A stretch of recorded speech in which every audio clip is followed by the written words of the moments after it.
Welcome back to GPLaps here today at Daytona for some sports car racing. I've put the NASCARs off the track for the day, but seeing as the 24 hours of Daytona is coming up, and to me that's really the kickoff to the racing season, I thought it would be fun to show off a little bit of what you can simulate in Grand Prix Legends for sports car racing. So we're here with the 1967 sports car mod, the update that was released about a year ago now, and I figured we'd do kind of a fun race to show off a little bit about what sports car racing can be all about in GPL. And to throw in a little extra spice, I've actually enabled the day to night mod that was released a little while back, I think 2017, by Lee, one of the many patches he's made for Grand Prix Legends. And this mod allows you to simulate day to night and night to day sequences within the sim. It's pretty cool and amazing that somebody's able to figure out how to do something like this, but something I haven't seen get very much coverage at all, and some folks might be interested in. Of course, Daytona, 24-hour race, a very famous race. 67, just for a little history, was the year that Ferrari swept it with the top three positions, all with the Ferrari 330, I believe.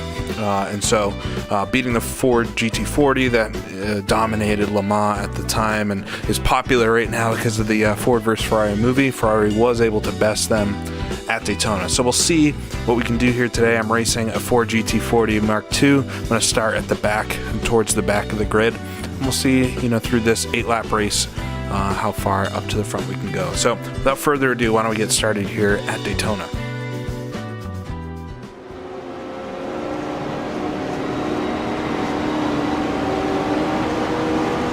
Coming to the start-finish line here at Daytona, going on the high side of one of the other GT40s as we come into T1, braking very late there, able to get around another car as we'll come all the way from fourth through first gear for T1, taking a pretty slow line here around the outside, but making it stick, able to make up a couple spots there as we now work towards the international horseshoe, back down to first gear.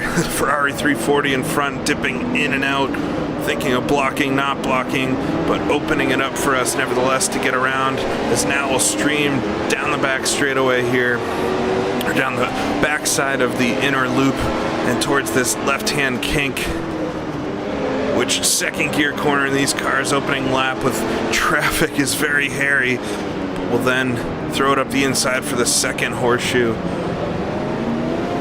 falling in behind this beautiful navy blue and orange GT40, and throwing it up the inside again for the last corner of the infield, and then onto the oval. So making really good progress there in some of the slower traffic coming through on the first lap here at Daytona, but now we'll stretch the legs of this GT40 Mark II, use that full rev range in third gear now. We'll put it up to fourth, tallest gear.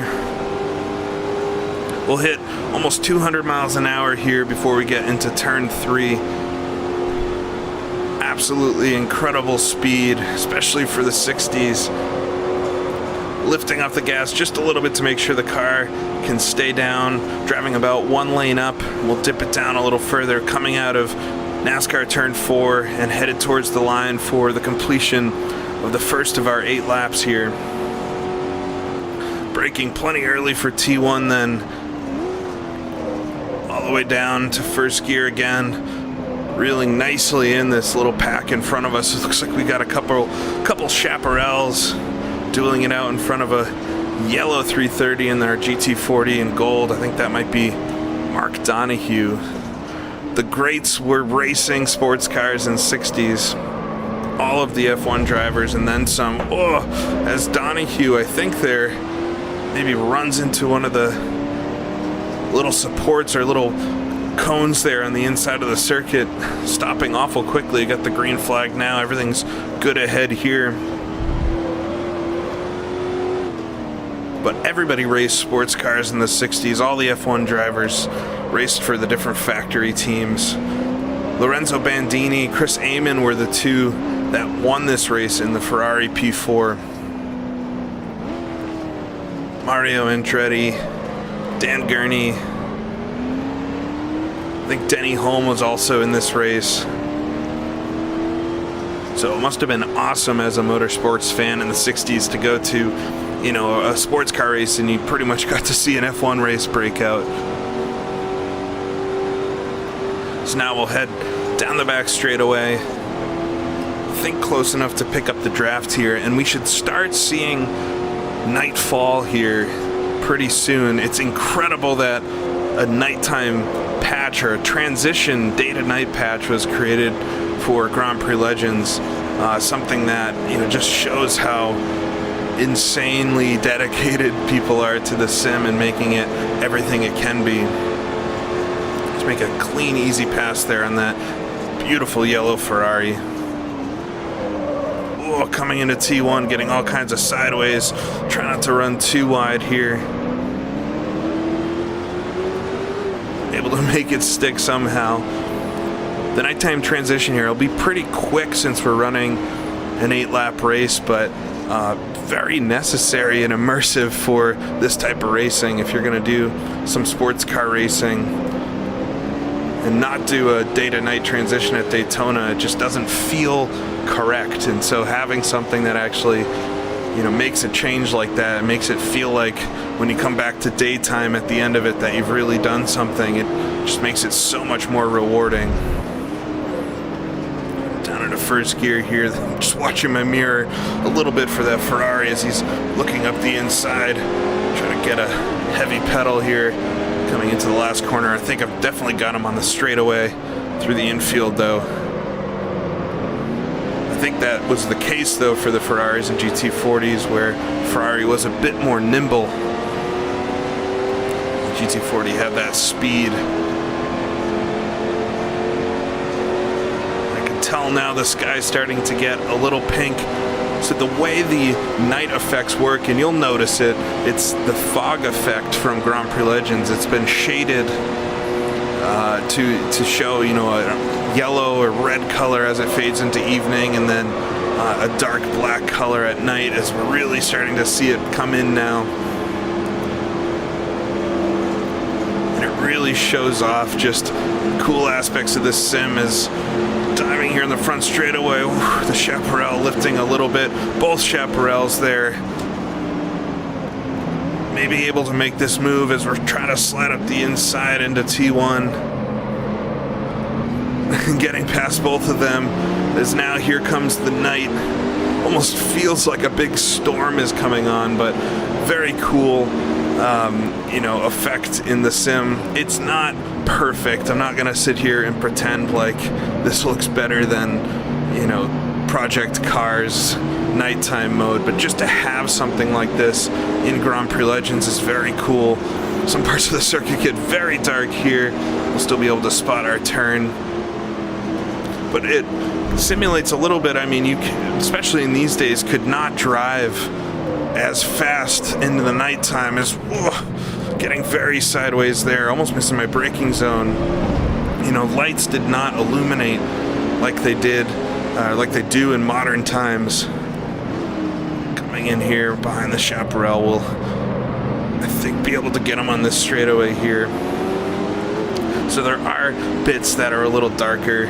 The lighting is kind of strange, but I think it's so cool and just immensely amazing that somebody was able to make this. Lee for Grand Prix Legends, making all the best patches. There's actually a very dark spot here in the back straightaway at Daytona.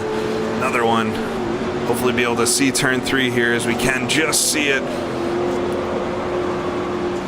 But there is also a pit stop patch that was made for Grand Prix Legends as well, so you're able to you know, actually take pit stops during a race and change tires and everything, which is not included at all in the default sim. So we'll come here, brake plenty early. Can't see hardly anything here. Whoa, getting all kinds of sideways again. Car braking loose on braking. Wonder what my brake bias is set at actually. Somehow getting away with it there. Try to spot for the international horseshoe here. really just looking out for markers. And we'll start to see it lift here in a second, I believe, as we're on, I think, lap 4. I gotta check the pit board next time by. The way it's split up for this version of the patch is to do a quarter of the race at night, or a third of the race at night, and a third of the race at day on each side of that. And there's actually different versions that were published as well, so you could go ahead and race, you know, Sebring from day to night and have the race actually end at night. Or, you know, I wonder if there might be a patch to do it the opposite way. It's the Chaparral with the wing, which we took a long look at in one of the test drive videos I made, able to get around us through the twisty bits, which makes sense. A little extra downforce there would not hurt. We'll see if we can duck in the toe, maybe follow him through.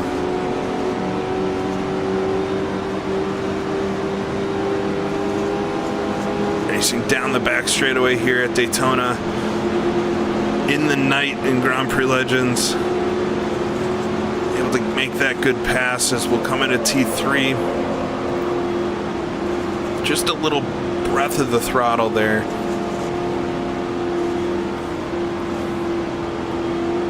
Coming out of the 4th turn, the car really throws up towards the wall there. And now coming back into the dawn, the daytime, coming back, and this is the part of sports car racing that I feel is almost magical, when daytime peaks and you've made it through the night, essentially. And a short race like this doesn't do it justice, but it still feels really cool to be able to see again, essentially. As we're all hounded here by the Chaparral, we'll try to come through the International Horseshoe. Able to stick up the outside, get the better acceleration.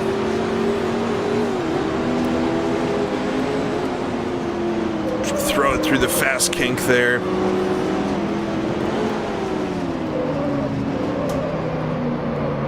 He's all over us here. Throwing it up the inside, but us able to compromise his exit. Coming on to the fast straightaway. Should be able to get him now.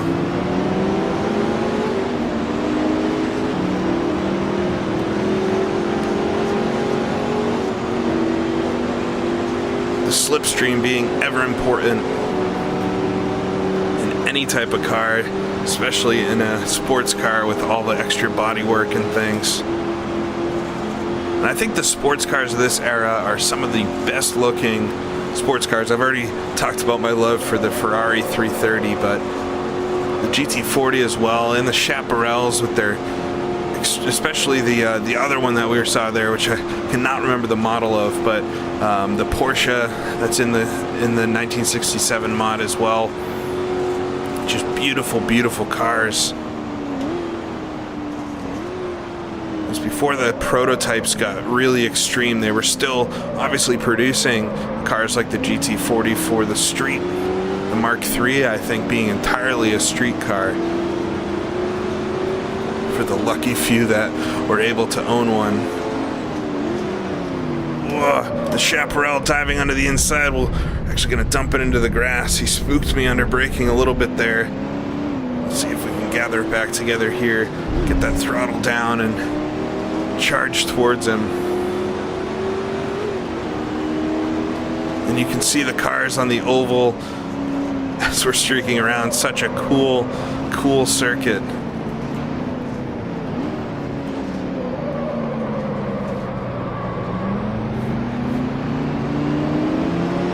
Other Chaparral behind us there. That's awesome roof scoop.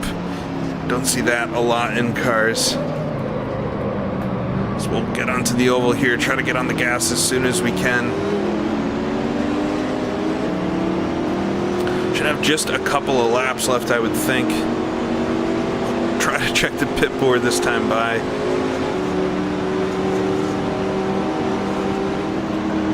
I think it's a little bit before the start-finish line. It's now going down the back straightaway at Daytona. We've got Chaparral right in our mirrors. Coming to turn 3 and 4 of the oval here. Use that banking to our advantage, try to stay flat out. the corner. Take a look, P7, 1 lap to go. I think, because we were in front of the Chaparral last time through, so Phil Hill driving the Chaparral. One of the older U.S. champions of F1. I think Denny Hulme in front of him. So a really cool grid of cars into the International Horseshoe. Try not to run wide again. I always get caught out in that corner.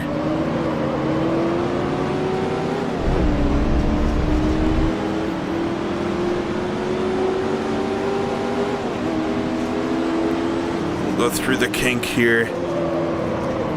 Ugh. Try not to go a little too fast and run wide on the exit.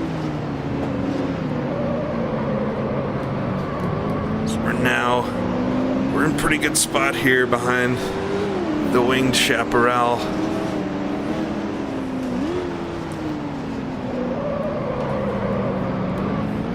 Get on the throttle. A little bit of oversteer on exit, but not a bad run. And now we see how fast this GT40 is.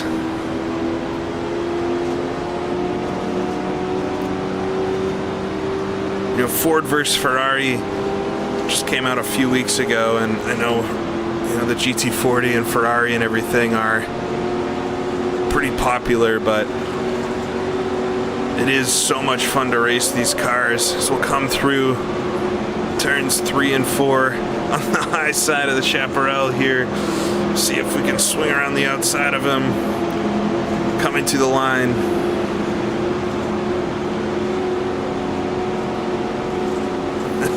And making the pass there to finish our lap. So we'll try to slow it down for T1 without spinning. But a fun race there, day to night transition in Grand Prix Legends. I know the race finished on the back straightaway, but I thought it was fun anyway to come through the front stretch to the actual start finish line. I hope folks enjoyed this. Always excited, like I said, for the Daytona 24. It makes me want to do stuff like this.